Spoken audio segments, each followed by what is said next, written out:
যখন পৃথিবীর ঘুমিয়ে যায়, সকল মানুষগুলো বিছানায় ঘুমাইতেছে। এমন সময় মা যখন গেছে ঘুমানোর জন্য, আমি মার ডান পাশে লাথি মারছি, বাম পাশে লাথি মারছি। মা মার ঘুমাতে পারে নাই। বাবা ঘুমিয়ে আসে, মা হেলান দিয়ে বালিশটা দিয়ে বসে আছে। যন্ত্রণা, ব্যথার যন্ত্রণা, ঘুমাইতে পারে নাই। এমন কষ্ট করে 10 মাস 10 দিন তোমাকে গর্ভে ধারণ করেছে। শুধু এখানেই শেষ না, তুমি যখন পৃথিবীর জমিনে আসবে, সময়টা যখন গড়িয়ে গেল, মা স্বামীর কাছে বলে, স্বামী বাবা, ও আমার প্রাণের স্বামী, এবার মনে হয় আমি আর বাঁচব না। আমার মন বলছে আমি বাঁচব না, ভীষণ কষ্ট হচ্ছে, আমি আর সহ্য করতে পারছি না। আমি তোমার সাথে ঘর সংসার করেছি, না জানি আমি কত কষ্ট তোমাকে দিয়েছি। তোমার হকগুলো আমি আদায় করতে পারি নাই, তোমার সব কষ্টগুলো আমি দূর করতে পারি নাই। তোমার সাথে বেয়াদব হয়ে গেছে, আমাকে তুমি ক্ষমা করে দিও। মনে হয় এবার আমি আর বাঁচব না।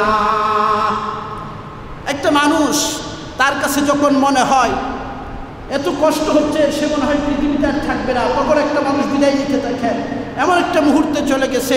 বন্ধুরা আমার, এখানেই শেষ না। আল্লাহ রাব্বুল আলামিন বলেন, ওই মা তোমাকে জন্ম দিতে গিয়ে এত রক্তকরণ হয়েছে, যখন পৃথিবীর জমিনে তুমি ভূমিষ্ঠ হয়েছ, মার কতখানি রক্ত তোমার জন্য চলে গেছে। তুমি পৃথিবীতে আসার পর মা এমন ব্যথার যন্ত্রণা, অজ্ঞান হয়ে গেছে, হুঁশ নাই তার। তারপরেও তুমি যখন পৃথিবীর জমিনে আসলে, তুমি যখন তা করে কেঁদে দিলে, মায়ের কানের মধ্যে যখন আওয়াজটা পৌঁছে গেল, বন্ধুরা আমার, মা সজাগ হয়ে গেছে। আল্লাহ রাব্বুল আলামিন হুঁশে ফিরিয়ে দিয়েছেন। বর্তমান বিজ্ঞান বলেন, এত ব্যথার যন্ত্রণা যে বেহুশ হয়, এটা পৃথিবীর কোনো ডাক্তার তাকে হুঁশে আনতে পারবে না। মায়ের শেষ পর্যন্ত যখন পৃথিবীর জমিনে আমি আসলাম, শেষ যে লাথিটা মেরেছিলাম কলিজার মধ্যে, মার কলিজাটা ফেটে গিয়েছিল। এই জন্য মুফাসসিরিন কেরাম বলেন, সন্তান যখন বাড়ির বাহিরে থাকে, বিদেশে থাকে, সন্তানের কোনো কিছু হওয়ার পরে মার কলিজা চিনচিন করে ব্যথা করতে থাকে। পৃথিবীর কেউ জানে না, কেউ বুঝে না সন্তানের কি হয়েছে।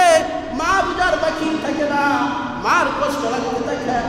সন্তান যখন মার কাছে থাকে, সন্তান যখন মার কাছে চলে আসে, তার ব্যথাগুলো দূর হয়ে যায়। বন্ধুরা আমার, বর্তমান বিজ্ঞান বলে, কোরআন আমাদেরকে কথা বলে দিয়েছে, মায়ের কানের মধ্যে যখন আওয়াজটা পৌঁছে যায়, তখন তার কলিজার ছিদ্রটা, যে পাথরটা ধরেছিল, আস্তে আস্তে করে সেটা জোড়া লেগে যায়। এমন কষ্ট দিয়ে পৃথিবীর জমিনে আমি আসলাম। এখানেই শেষ না বন্ধুরা আমার, মা আমাকে 2 থেকে 2.5 বছর পর্যন্ত বুকের দুধ পান করিয়েছে। কনকনা শীতের রাত্রে মা যখন আমাকে নিয়ে শুইতে গেল, আমি ডান পাশে প্রস্রাব করে দিয়েছি, ডান পাশে পেশাব করে দিলে জায়গাটা ভিজে গেছে। মা আমার চিন্তা করলো, আমার সন্তানকে যদি এখানে আমি রাখি, তাহলে ওর নিউমোনিয়া হয়ে যাবে, ঠান্ডা লেগে যাবে। মা বাম পাশে আমাকে নিয়ে, ডান পাশে তিনি চলে আসছেন। বাম পাশে আমি পেশাব করে দিছি রাত্রে, বাম পাশটাও ভিজে গেছে। এবার মা আমাকে কোথায় রাখবে, বুকের উপর আমাকে নিয়ে আসছে। সারাটা রাত এভাবে মা কাটিয়ে দিল আমার জন্য। এত কষ্ট করে যে মা জননী আমাকে বড় করলো, আমাকে তিল তিল করে বড় করে তুলল। আমি যখন বড় হয়ে গেলাম, আমি যখন যৌবনে পদার্পণ করলাম, যখন আমি বিয়ে করলাম, সুন্দরী একটা রূপসী আমার পাশে পাওয়ার কারণে আমি মার সমস্ত কষ্ট ভুলে গিয়ে মাকে আর দেখাশোনা করি না। এমন যুবক পৃথিবীর জমিনে আছে কি আছে না? আমাদের বাংলাদেশে বৃদ্ধাশ্রম আছে কি নাই? কেমন করে একটা সন্তান তার মাকে বৃদ্ধাশ্রমে রাখে বন্ধুরা আমার? কেমন করে একটা সন্তান তার বাবাকে বৃদ্ধাশ্রমে রাখে? মা যদি 10টা মিনিটের জন্য আমার খবর না নিত, আমার খোঁজ না নিত, আমি নিউমোনিয়া হয়ে পৃথিবী থেকে বিদায় নিতাম, এমন অবস্থা হয়ে যেত। এমনও সন্তান পৃথিবীর জমিনে আছে, বছরকে বছর চলে যায়, মা বাবার খবর পর্যন্ত নেই না। আছে কি নাই? আজকে আমাদের এই পরিস্থিতি, এটা স্মরণ করে দিয়ে আল্লাহ রাব্বুল আলামিন বলেন, এই পৃথিবীর জমিনে তোমার মা বাবা তোমার উপরে যতটুকু ইহসান করেছে, যতটুকু দয়া করেছে নিঃস্বার্থে, পৃথিবীর জমিনে আর কেউ করবে না। এজন্য আল্লাহর ইবাদতের পরে, আল্লাহর ইবাদতের সর্বাগ্রে যাদের স্থান, সেটা হলো মা এবং বাবা। তাদের সম্পর্কে আল্লাহ রাব্বুল আলামিন বলেন, তোমরা যদি বার্ধক্যের মধ্যে তাদেরকে পাও, একজনকে অথবা ভালো করে বুঝি, একজনকে অথবা দুইজনকে, তাদের সাথে তোমরা ইহসান করবে। ইহসান হলো বন্ধুরা আমার, আমি যখন ছোট্ট ছিলাম স্কুলে যাইতাম, মাদ্রাসায় যাইতাম, বিদ্যালয়ে যাইতাম, বাবার কাছে গিয়ে বাইনা ধরতাম, বাবা আমাকে 10টা টাকা দাও। আমি বাবার মুখাপেক্ষী ছিলাম, বাবা আমাকে 10টা টাকা দিয়েছে, আমাকে আদর যত্ন করে পোশাকগুলো কিনে দিয়েছে, এত যত্ন করে আমাকে বড় করলো। এই কথাটা আমার স্মরণে রেখে আল্লাহ রাব্বুল আলামিন বলেন, বান্দা ইহসান হলো তোমার বাবা যদি তোমার কাছে 100টা টাকা চাইলো, এখন তার রিটায়ার্ড হয়ে গেছে, চাকরি নাই, ব্যবসাও নাই, তোমার মুখাপেক্ষী হয়ে গেছে, তোমার কাছে 100 টাকা চাওয়ার পর তুমি তার কাছে মানি ব্যাগটা বের করে দিয়ে দাও, অথবা তাকে জিজ্ঞাসা কর, বাবা 100 টাকা দিয়ে তুমি কি করবে, নাও 200 টাকা নাও। চাইছি কত? উত্তর দেন, চাইছি কত? উদাহরণ 100 টাকা চাইছে, তুমি তাকে 200 টাকা দাও, 100 টাকা দিয়ে তুমি কি করবে, এই নাও 200 টাকা নাও। এটাকে বলা ইহসান।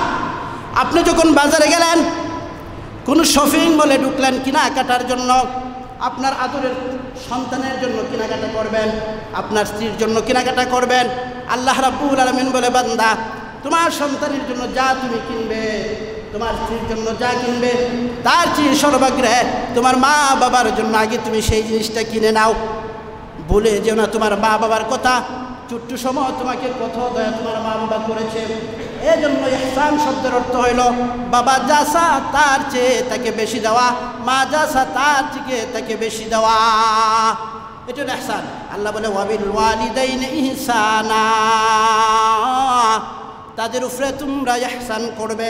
2 নম্বর হলো ফালা তাকুল্লাহুমা উফফিউ, ফালা তাকুল্লাহুমা উফফিউ, তোমরা তাদের সামনে এমন শব্দ উচ্চারণ করবে না, এমন কোনো শব্দ তাদের সামনে তোমরা বলবে না যে শব্দটা বলার সাথে সাথে মা বাবার কলিজার মধ্যে আঘাত লেগে যায়, ও শব্দ বলবে না। ছোট্টবেলা যখন আমি বাবার কুলে ছিলাম, মার কুলে ছিলাম, যখন একটু বুঝতে শিখেছি, হাঁটতে শিখেছি, বারবার বাবাকে প্রশ্ন করছি, বাবা গো এটা কি, ওইটা কি, ওইটা কি, একটা জিনিস আমি বারবার জিজ্ঞাসা করছি। গাছের ডালে যখন একটা পাখি আমি দেখেছি, বাবা এটা কি, বাবা বলছে পাখি, কিছুক্ষণ পর আবার জিজ্ঞাসা করছি এটা কি, এটা পাখি, বারবার বাবা উত্তর দিয়েছে, একটু বিরক্ত হয় নাই। মার কাছে বারবার আমি প্রশ্ন করছি, মা বিরক্ত হয় নাই। এখন তোমার মা বাবা বৃদ্ধ বয়সে উপনীত হয়ে গেছে, তার শিশুকাল চলে আসছে, সব কিছু খেয়াল থাকে না, মনে রাখতে পারে না, এমন একটা অবস্থায় যখন বসলো, তোমার কাছে একটা কথা যখন 2 বার জিজ্ঞাসা করলো তুমি উত্তর দিলা, 3য়বার জিজ্ঞাসা করলে তাকে তুমি ধমক দাও, তার সাথে তুমি খারাপ আচরণ করো। এই মাত্র না বললাম, আপনার কি মনে নাই? বলি কি বলি না আমরা? বন্ধুরা আমার, আল্লাহ রাব্বুল আলামিন বলে তোমার মা বাবার সামনে এমন কোনো কথা তুমি বলো না যে কথা শুনে তোমার মা বাবার অন্তরে শব্দটা চলে আসে, এমন কথা বলা যাবে না। তাহলে আমরা কোরআন থেকে শিক্ষা পাইলাম মা বাবার উপরে আমাদের ইহসান করতে হবে, দয়া করতে হবে যখন তারা বৃদ্ধ বয়সে উপনীত হয়ে যায়। 2 নম্বর হলো তাদের সামনে এমন কথা বলা যাবে না তাদের অন্তরে যে কথার দ্বারা আঘাত পেয়ে যায়। 3 নম্বর হলো বন্ধুরা আমার, ওয়ালা তানহারহুমা ওয়ালা তানহারহুমা ওয়া কুল লাহুমা কাওলান কারীমা। আল্লাহু আকবার। আল্লাহ বলে তাদেরকে ধমক দিও না, মাথা উঁচু করে তাদের সামনে কথা বলো না। যত বড় শিক্ষিতই তুমি হও না কেন গো, যত ডিগ্রি তুমি অর্জন করে ফেলো না কেন গো, যত বিচক্ষণ তুমি হও না কেন গো, যত এমপি হও, যত মন্ত্রী হও, প্রধানমন্ত্রী হও, মা বাবার সামনে মাথা নত করে এমন পরিস্থিতির মধ্যে তুমি দাঁড়িয়ে যাবে যেন তাদের সামনে তুমি কিছুই বুঝো না। সেই 50 বছর আগের শিশু বাচ্চাটা অসহায় হয়ে দাঁড়িয়ে যাবে, মা বাবার সামনে মাথা নত করে দাঁড়িয়ে তাদের সামনে সুন্দর সুন্দর ভাষায় কথা বলবে। সুবহানাল্লাহ, সুন্দর ভাষায় কথা বলবে। আল্লাহ রাব্বুল আলামিন কোরআনে বলছেন কাউলে কারীম, নবীদের সামনে কথা বলার ব্যাপারেও বলছে কাউলে লাইয়ান। এখানে বলা হয়েছে কাউলে কারীম। কাউলে কারীম শব্দের অর্থ হলো সর্বোচ্চ, সবথেকে সম্মানভাবে মাথা নত করে আস্তে আস্তে নরম ভাষায় কথা বলা তাদের সামনে, এটা হচ্ছে কাউলে কারীম। এজন্য আল্লাহ রাব্বুল আলামিন বলছেন ওয়ালা তানহারহুমা ওয়াকুল লাহুমা কাওলান কারীমা। ধমক দিয়ে তাদেরকে কথা বলো না, তাদের সামনে মাথা অবনত করে আস্তে করে কথা বলো, যেন আরেকবার কথাটা জিজ্ঞাসা করতে হয়।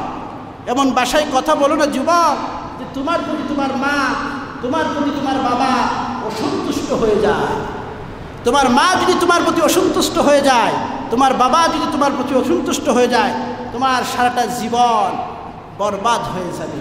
আল্লাহ রাব্বুল আলামিন তোমার প্রতি অসন্তুষ্ট হয়ে যাবে। এজন্য আমরা যারা বাবা হইছি তারা বুঝি সন্তানকে, আমাদের সন্তানকে কতটুকু মহব্বত আমরা করি। কলিজা ছিঁড়া দল। আমার বাবাও তো আমাকে এভাবে মহব্বত করতো, আমার মাও তো আমাকে ছোট্টবেলায় এভাবেই মহব্বত করতো, নিজে নাকি আমাকে খেতে দিছে। এই কথাগুলো আমাদের স্মরণ রাখতে হবে। আজকে আমাদের সমাজে বউয়ের কথা, বউয়ের কথায় আমরা মা বাবাকে বিচ্ছিন্ন করে ফেলি, মা বাবাকে আমাদের থেকে আলাদা করে ফেলি, সংবাদ পর্যন্ত নেই না। যত রাত্রি হোক বাজার থেকে ফেরার পথে মা ঘুমিয়ে আছে বৃদ্ধ মাঠা বাড়িতে, সংবাদ না নিয়ে জিজ্ঞাসা না করে ঘুমাইতে যাবেন না। আল্লাহ রাব্বুল আলামিন মা বাবার খেদমত যদি আমরা করি, মা বাবাকে সন্তুষ্ট করতে পারি, আমাদের জীবনটা ফলে ফুলে আল্লাহ ভরপুর করে দিবেন। সুবহানাল্লাহ। বন্ধুরা আমার, এজন্য তাদের সামনে দাঁড়িয়ে নরম নরম ভাষায় কথা বলতে হবে না, গরম গরম ভাষায় কথা বুঝে না, নরম ভাষায় না গরম ভাষায়। মার জন্য শুধু আস্তি করে কথা না, তারা 100 টাকা চাইলে 200 টাকা না, কলিজাটা পর্যন্ত চাইলে দিয়ে দিতে হবে।